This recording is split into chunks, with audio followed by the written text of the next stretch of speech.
Hi అండి. ఇవేంటో తెలుసా? చెప్పండి, నేను లెక్క పెట్టేలోపే 1, 2, 3 చెప్పలేకపోయారా? అయితే నేనే చెప్పేస్తాను. వీటిని చంద్రకాంతులు అంటారండి. బేసిక్గా వీటిని మనం పెసరపప్పుతో చేస్తామన్నమాట. ఫస్ట్ టైం ఈ స్వీట్ నేను ఎప్పుడు టేస్ట్ చేశానంటే నా ఓనిల్ ఫంక్షన్ జరిగినప్పుడు టేస్ట్ చేశాను అనమాట. అంతవరకు చంద్రకాంతులు అనే స్వీట్ ఉంటుందని సంగతి కూడా నాకు తెలియదు.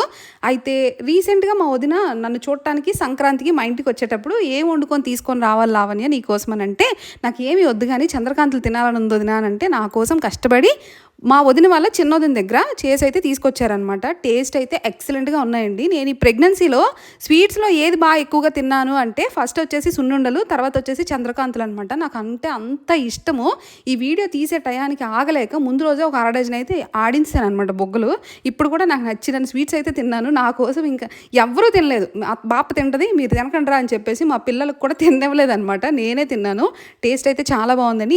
ఎవరైనా చంద్రకాంతులు చేసుకుంటారా? కామెంట్ చేయండి. Bye bye.